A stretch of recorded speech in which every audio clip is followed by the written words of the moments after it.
German Shepherd won't stop barking at pregnant woman at airport. What they found is unbelievable. Let me know in the comments where you're watching from. It's always awesome to see how far our stories are reaching. Agent Sarah Thompson, her uniform crisp, her face calm but hardened by unseen scars. At her side trotted Shadow, a German Shepherd with sharp eyes and unwavering loyalty.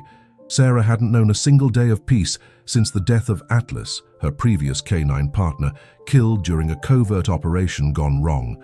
The pain of that loss still ached in her chest, but Shadow, with his keen instincts and strange sensitivity, offered her a second chance, though doubt still lingered in her heart. It was a routine patrol. Suitcases rolled through scanners, faces passed facial recognition, and canine dogs sniffed the air without pause. Everything seemed normal until suddenly, Shadow froze. His body tensed. With subtle movements, he turned his head toward a young blonde woman, pale and visibly pregnant, walking toward immigration with a blank expression. Shadow let out a low growl. His eyes locked on her. He took a step, then another. Then he moved forward with purpose, barking urgently, stopping right in front of her. The woman, startled, clutched her fake belly in a desperate, protective instinct. "Shadow, back!" Sarah ordered sharply, unable to hide her surprise. But the dog didn't listen. His behavior wasn't aggressive, it was insistent, and his eyes conveyed something beyond alertness. They showed distress. Sarah hesitated for a moment, but a flicker of intuition crossed her mind. She'd learned not to ignore those signs, especially with a dog like Shadow. "Ma'am, can I have a moment, please?" The young woman swallowed hard. Her name was Emily Carter, according to her US passport. Glassy blue eyes, trembling lips. The shaking in her hands wasn't that of someone afraid of getting caught. It was that of someone begging to be saved. A deeper search revealed the horror. A prosthetic pregnancy belly, carefully attached to her body, containing not only packets of illegal substances, but a small, airtight compartment with forged documents. A sophisticated technique, unlike anything the division had seen before. The other agents celebrated. Another case solved. Another blow to international drug trafficking. But Sarah didn't smile. Neither did Shadow. As Emily was escorted away, the dog kept watching her with unease. Sarah noticed. Something wasn't right. The woman's tears weren't fake. There was no trace of criminal arrogance, no sense of control. And it was then, while checking Emily's confiscated phone, that Sarah felt a chill run down her spine. Photos of an older woman and a young girl tied up, their faces filled with terror. Unsigned text messages, "Do what we say, or they'll pay with their lives." Sarah looked up. Emily was sobbing quietly, slumped in the interrogation chair. Shadow, lying beside her, rested his head on her leg. "This case isn't like the others," Sarah muttered, more to herself than to her team. "There's more here, much more." Night fell. The airport closed its doors to the day, but the echo of something dark had already stirred. A network hiding behind appearances, and a dog who, beyond his sense of smell, seemed to read the soul. The interrogation room number 3 was cloaked in a calculated dimness designed to break wills. But Emily Carter wasn't a hardened criminal. Sitting on the cold metal chair, her arms handcuffed to the table, her figure trembled like a candle about to flicker out. Her blonde hair, plastered to her forehead with sweat, framed glassy eyes that didn't meet anyone's gaze directly. She seemed trapped somewhere else, in a memory, in fear. Sarah Thompson watched from behind the one-way glass. Her face, unreadable as a marble mask, hid the storm inside. She held a folder with Emily's details. Born in Oregon, no criminal record, pediatric nurse, single mother, a profile too clean for someone caught with a prosthetic belly full of drugs. "Something's off," Sarah murmured, as Shadow stayed alert by her side. "She's not just a mule, she's not lying." The K9 team didn't share her doubts. To them it was black and white. There were drugs, there was evidence, case closed. But Sarah had seen too many shadows lurking behind facades of normalcy. And Shadow, he wouldn't stop staring at that door. She decided to go in. Closing the folder, she took a deep breath and opened the interrogation room door. The click of her heels echoed like a metronome on the floor. Emily barely lifted her gaze, her eyes wide. "Have they hurt you?" Sarah asked bluntly. The young woman shook her head, but her voice was a whisper. "Not here." Sarah sat across from her. She didn't need to intimidate her. Whatever had broken Emily from the inside had done its work long before any cop. Who are they? What did they do to you? Emily closed her eyes. A tear slid slowly down her cheek. I can't. If I talk, they'll kill them. My mom, my daughter. They have photos. They call from different numbers. Sometimes they just breathe. Other times they send videos with warnings. I had no choice. I had no choice. Sarah picked up the evidence phone. She unlocked it, scrolled through the messages, the hidden files. There they were, images of an older woman, white hair, eyes much like Emily's, and a 7-year-old girl tied to plastic chairs, faces filled with terror. The messages were cold, calculated. One wrong move, and it's over. Sarah felt a stab in her chest. This wasn't just drug trafficking. It was modern slavery, emotional extortion, manipulation of innocent lives. We're going to find your family, Emily. I promise, Sarah said firmly, standing up. But at that moment, Emily shook violently and collapsed forward, her body hitting the table with a dull thud. Medical team, now! Sarah shouted, rushing to her side. Shadow reacted before anyone else. He approached, sniffed Emily's neck, and let out a low, almost human whimper. His eyes shone with something beyond alarm. It was compassion.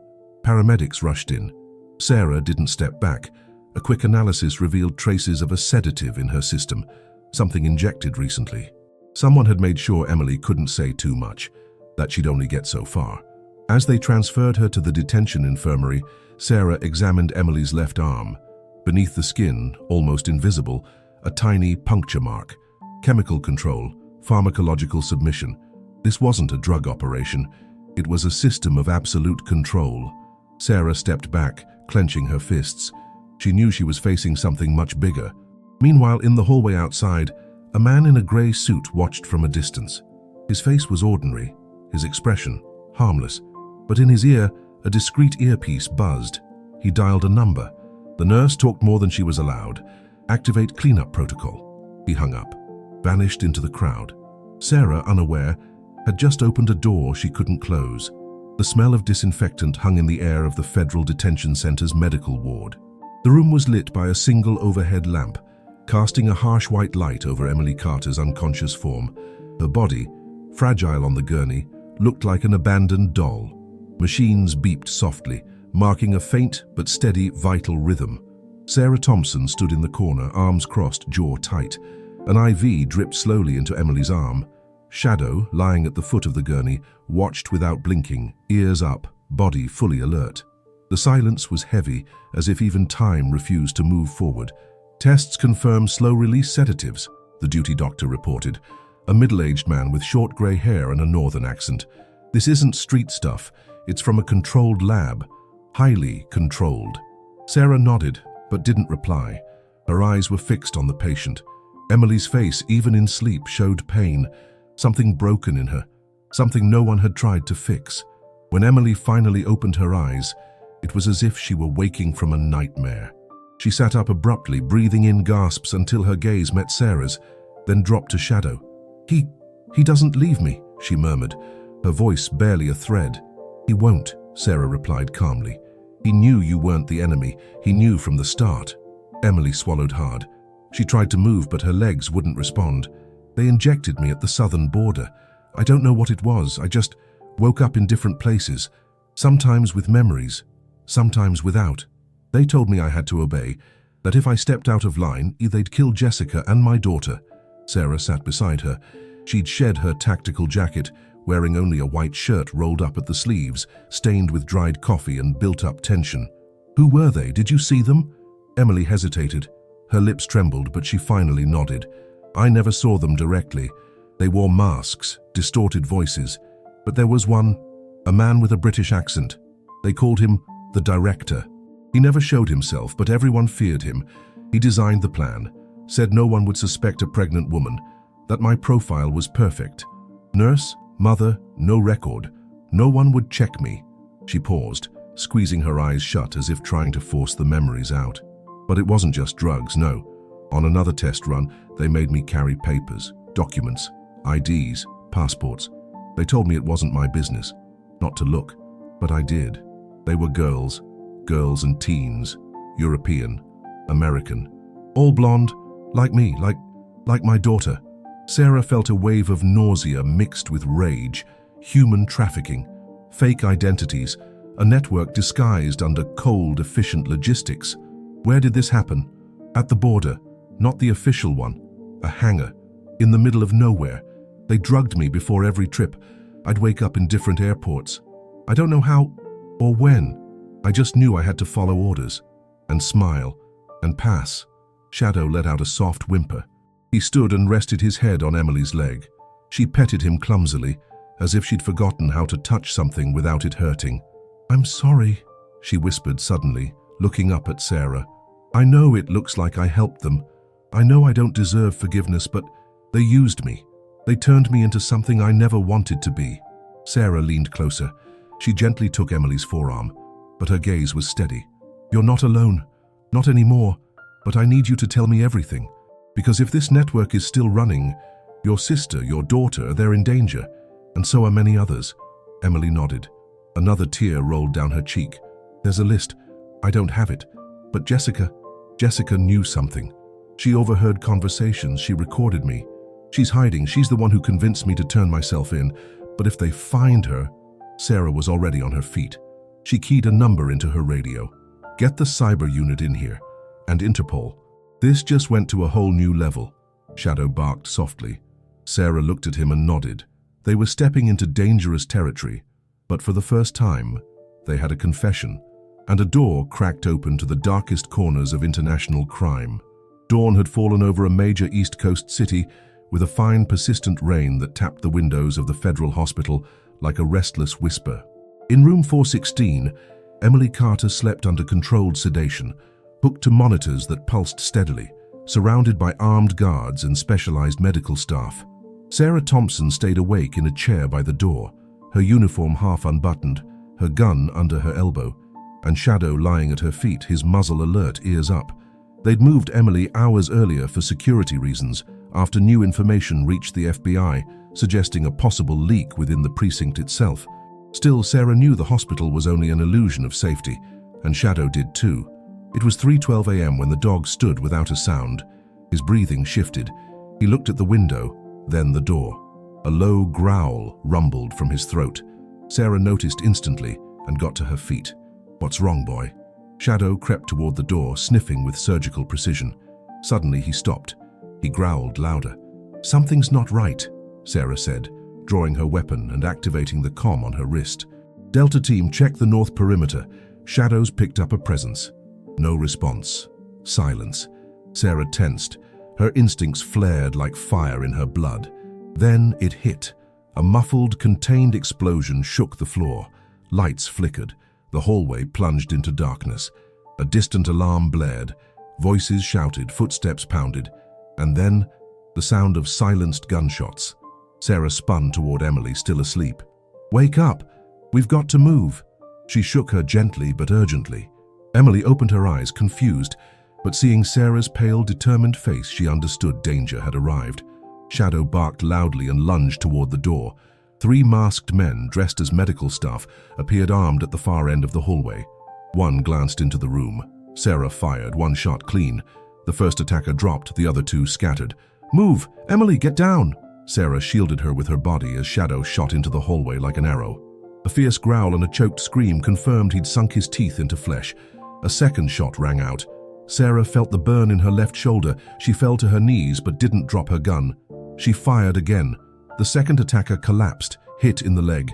Shadow, blood on his flank, dragged the third attacker by the arm, stopping him from reaching his weapon. The scene was chaos. The room's door hung shattered. Sirens wailed inside. Hospital security rushed down the hall, but it was too late. These forces hadn't come to threaten. They'd come to kill.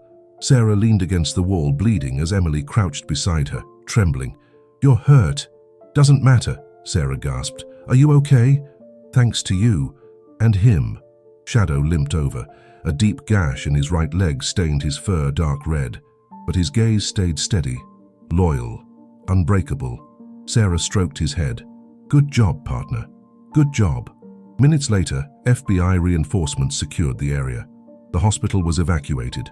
The 3 attackers were identified as US citizens with clean records, ghosts planted by the criminal network years ago. One died on the spot, another slipped into a coma, the third escaped. Special Agent Michael Hayes, operations supervisor, arrived at the scene with a grim expression. "This isn't just an investigation anymore," he said, eyeing Sarah as medics treated her. "You're in deep. They want that woman silenced at all costs." Sarah, her uniform bloodstained, her face wet with the rain falling on the hospital's helipad, met his gaze. "Then we won't let her stand alone." Shadow, sitting beside her, lifted his head to the sky, sniffing something only he could sense. Somewhere, someone was giving new orders, and the deadly game had just begun. Dawn peeked over the skyscrapers of a major East Coast city with a timid, almost fearful light. After the hospital attack, Sarah Thompson had been moved to a secure FBI facility.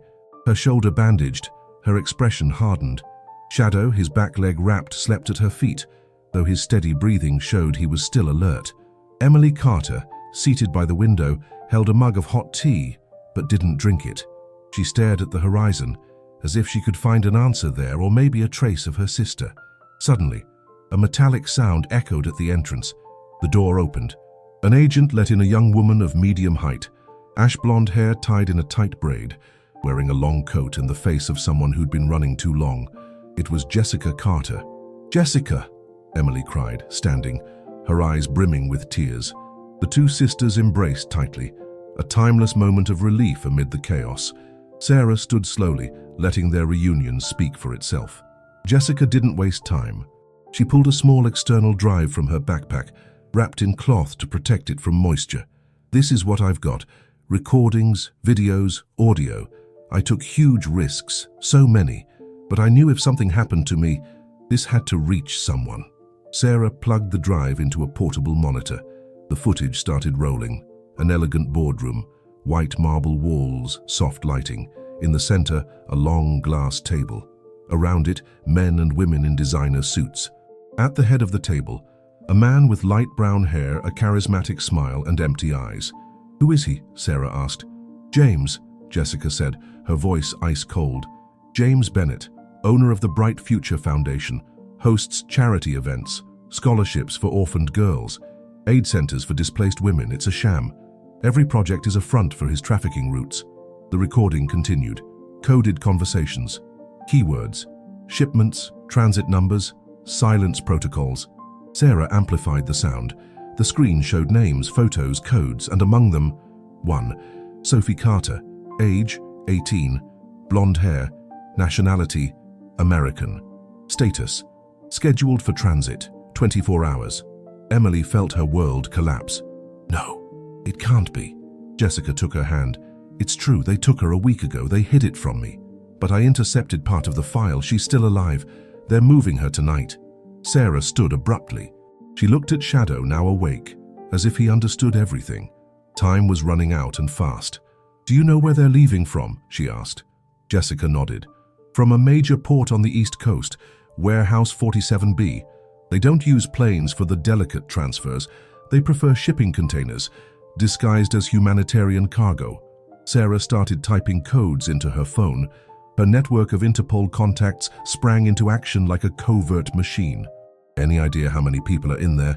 "At least 12, but Sophie's the only name I could confirm. The others are young girls. Some don't even speak English."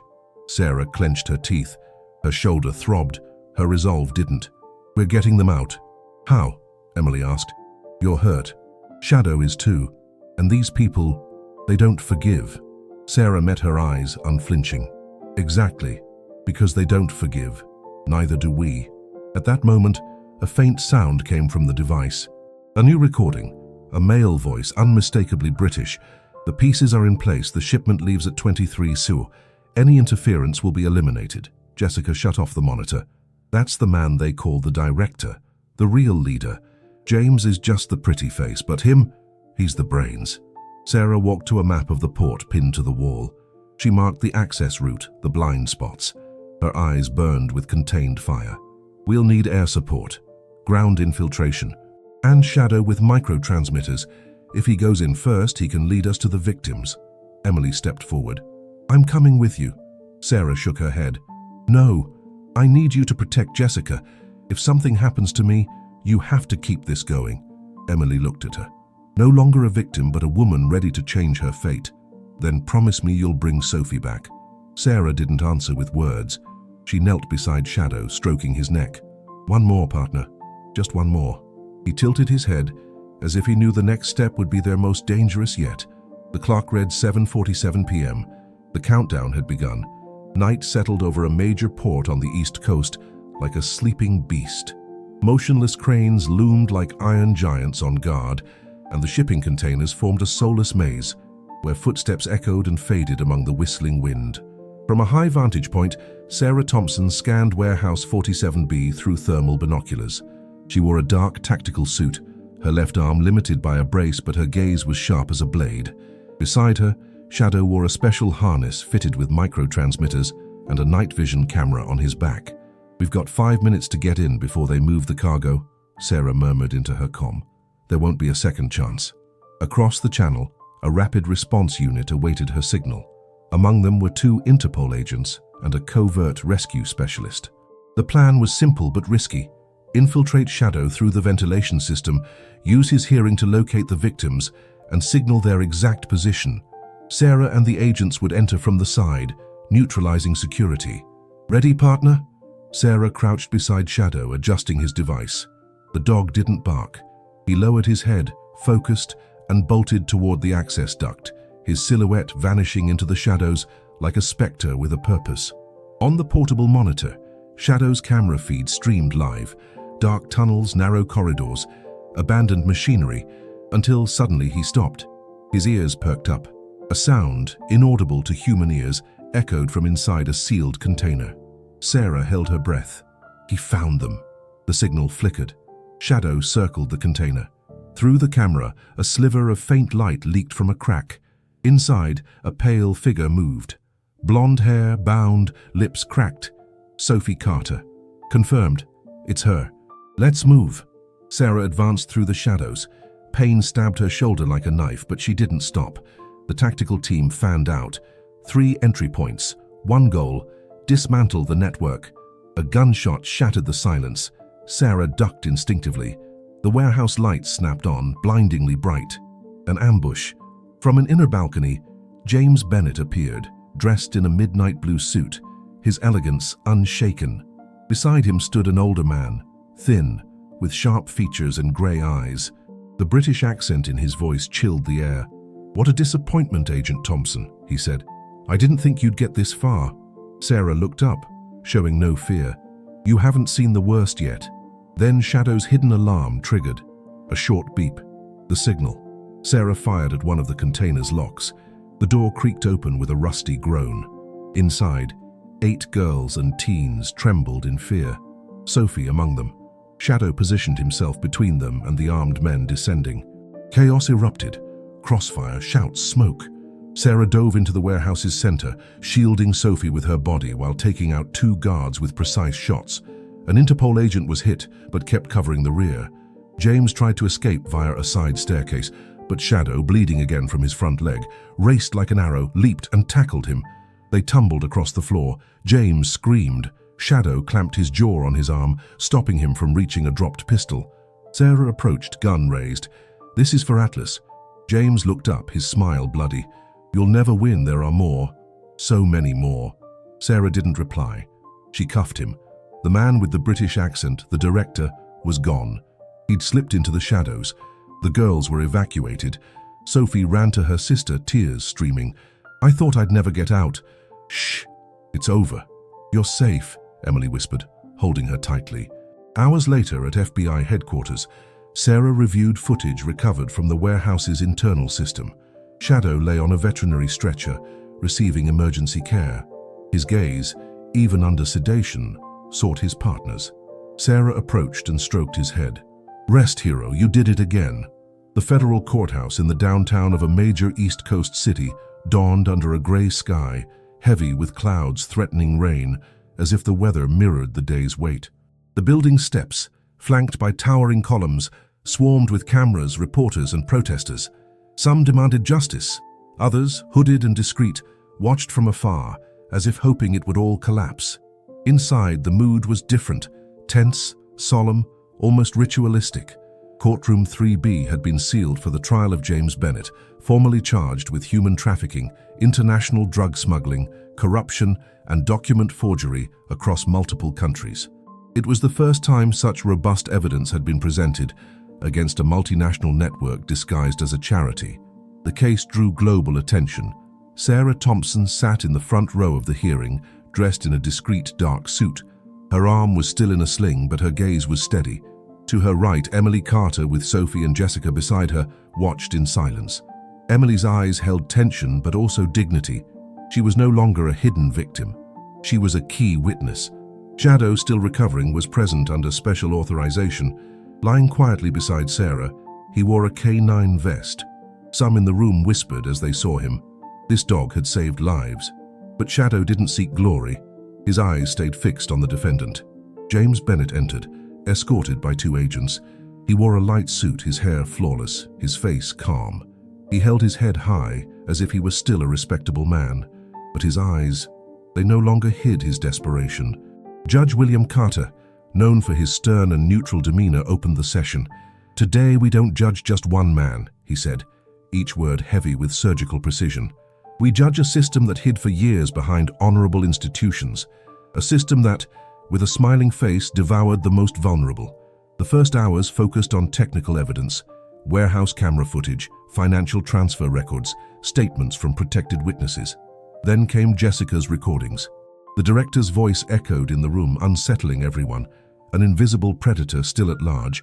When Emily's turn came, the room held its breath. "I was captured psychologically," she said, her voice steady. "They told me if I didn't cooperate, they'd kill my daughter. They injected me with substances. They used me as a front for a scheme where women and children were shipped like cargo. I was never complicit. I was a prisoner." James laughed softly, breaking the silence. "Please, you're going to believe a junkie?" The judge cut him off. "Mr. Bennett, one more comment and you'll be removed from the room." Jessica stood to testify. Then Sophie. Their accounts were direct, devastating. They painted a picture of horror and manipulation that shook even the most seasoned jurors. Finally, Sarah was called. "I lost a partner in this fight," she said, her voice low but firm. "Atlas died believing we were protecting lives. Today I'm here with another partner," she glanced at Shadow, "who taught me there's still hope, that truth exists, even when it hides behind masks." Silence. The prosecutor approached. "Agent Thompson, in your opinion, is this man dangerous?" Sarah looked straight at James. "No, this man is a coward. The real danger is whoever's protecting him, and he's covering for them." James reacted with a subtle flinch, but it didn't escape Shadow's notice, who let out a low growl, an instinctive signal. James lowered his gaze. The hearing ended late in the afternoon. The jury took less than 2 hours to deliberate. Guilty, on all counts. The room erupted in murmurs. Sarah leaned back, exhaling slowly. Emily hugged Jessica and Sophie, unable to hold back tears. James was led away in handcuffs. His eyes, now panicked, scanned the crowd, but no one met his gaze. No one defended him. He was alone. Outside, reporters swarmed Sarah. "What's next, Agent Thompson?" She didn't smile, but her answer was clear. "Keep going, there's more, there's always more." Days later, in a quiet ceremony at the K9 unit headquarters, Shadow received a bravery medal. The FBI commissioner presented it with formal but heartfelt words. Sarah, standing beside her 4-legged partner, finally felt something close. Not the pain, but the cycle. Atlas had been avenged. Shadow, honored. In the audience, Emily watched with pride. She held a course catalogue for the veterinary school she'd enrolled in. The wounds remained, but now they were healing. Autumn had arrived at the FBI training facility in Virginia, with golden leaves falling like fulfilled promises. The Quantico campus was adorned with discreet blue banners and a simple stage set up in the central courtyard. Agents from various divisions, international observers, journalists, and Interpol representatives gathered there. But this wasn't an ordinary event. It was a ceremony of honor, a tribute. Sarah Thompson, now in the uniform of a captain of the K9 Strategic Operations Division, walked toward the stage with confidence. Her eyes were calmer. The pain that once consumed her had turned into purpose.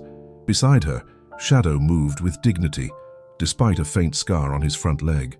He wore his new ceremonial vest, black with a silver shield emblem. The crowd fell silent as they appeared. The FBI Deputy Director, Robert Sullivan, took the microphone. His voice was measured, solemn. Today, we don't just celebrate a successful mission. We honor courage, loyalty, and humanity. We honor a team that saved lives not with brute force, but with instinct, compassion, and dedication. He turned to Sarah. Captain Thompson and Shadow, this country thanks you. A long, sustained applause filled the air. Sarah received a merit medal, but all eyes were on the next moment, when Robert Sullivan knelt respectfully and carefully placed a medal on Shadow's chest. The German shepherd stood still. Only at the end did he lift his muzzle, as if he understood that the medal wasn't just his, but Atlas's, the rescued victims, and the silent promise he'd made to Sarah. In the crowd, Emily, now in a white veterinary student coat, watched with pride. Sophie, beside her, held a sign reading, "Thank you, Shadow." Jessica filmed it all, tears in her eyes and a smile she couldn't hide. Days later, in a quiet suburban home in Virginia, the three Carter sisters settled in under new identities in a witness protection program. Emily began her classes at a local university's veterinary clinic, where, as a gesture of gratitude, she offered free consultations to the new K-9 unit Sarah led. Sophie returned to school, slowly reclaiming a life that had been stolen from her. Jessica, with support from NGOs, started writing a book with the collected testimonies, not for revenge, but for prevention. Sarah visited them often, not out of duty, but because there, strangely, she'd found something like home. One ordinary afternoon, Emily answered the clinic's door. On the other side stood a man with a short beard, grey eyes, and a thin scar under his chin, holding an envelope. "Dr. Carter, in training," she smiled, surprised. "Can I help you?" "Just wanted to thank you for taking care of my K-9 partner. Her name's Riley. They sent her from Boston." Emily petted the dog, an attentive and affectionate Labrador. "She'll be in good hands, I promise." As she closed the door, she noticed something inside the envelope. It wasn't a letter, it was a security camera image. Blurry, nighttime. In it, tell me in the comments, on a scale of 1 to 10, how would you rate this story so far? Your opinion means a lot to me. A tall, thin man with a cane, entering a cafe in a major European city. On the back, a handwritten note. He's still alive. And still watching. Emily took a deep breath. She tucked the photo in her pocket, and for the first time she didn't feel fear. She felt ready. Hours later, Sarah was reviewing reports at the division's headquarters when Shadow, napping by her desk, stood abruptly. His nose twitched. He walked to the window, growled. Something, somewhere, had just stirred. Sarah looked at him. "Again?" Shadow wagged his tail, barked once. Sarah stood, grabbed her coat, and sighed. "Let's go then." The mission never ends, but with Shadow it always starts the right way. 3 years had passed since the operation at the East Coast port. The world had changed in many ways, and in others stayed the same. Criminal networks morphed like snakes shedding skin, but the work started by Sarah Thompson Shadow, and the Carter sisters had left an indelible mark, a crack in the darkness. James Bennett died in a maximum security federal prison, officially of natural causes, but rumors swirled of a possible message sent to traitors of the organization. The director, the man in the shadows, the strategist who escaped, was never seen or heard from again. But his silence was unsettling, like an echo waiting for the right moment to resurface. The K-9 Strategic Operations Division, now fully under Sarah's command, became an international benchmark. Similar cases were dismantled in Rotterdam, Istanbul, Montreal, and Warsaw, using tactics developed from the Carter mission. Shadow remained on active duty, but also served as a therapy dog in sessions with rescued victims. His presence brought comfort where human words fell short. Emily Carter graduated with distinction as a veterinarian and officially took over the clinic, partnered with the K-9 division.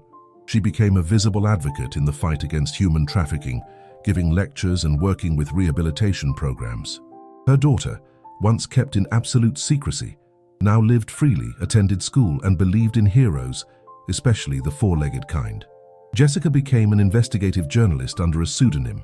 Her book, Silent Captives, became an international bestseller, and she used the profits to found an NGO called Invisible Voices, dedicated to finding missing women in conflict zones and neglected regions. Sophie, now an adult, chose to study law. She wanted to be where decisions were made. She said no courtroom would ever be big enough to contain the strength of someone who'd already survived the worst. Sarah, meanwhile, turned down promotions to desk jobs. She stayed where she felt most useful, in the field, on the streets, alongside her agents and Shadow. On a sunny autumn day, the entire team gathered to celebrate the opening of a new K-9 training center in Denver, officially named the Atlas Tactical Training Center. The bronze plaque bore the names of Atlas, Shadow, and all the agents involved in the Carter operation. At the ceremony's end, Sarah stood alone before the plaque. She closed her eyes for a moment, felt the breeze, the sound of leaves, the rustle of life in motion. Shadow approached silently, sat beside her. "We did it, partner," she whispered. "Not everything, but enough." And in that moment, without need for words, they both knew the shadows might return, but now there would always be someone to face them. Thank you so much for sticking with this story until the end. If you enjoyed it, please give it a like and subscribe to the channel. It helps us a ton and motivates us to keep bringing new stories every week. And since you're here, take a moment to check out another one of our stories that's popping up on your screen. Big hug and see you next time. Stay well.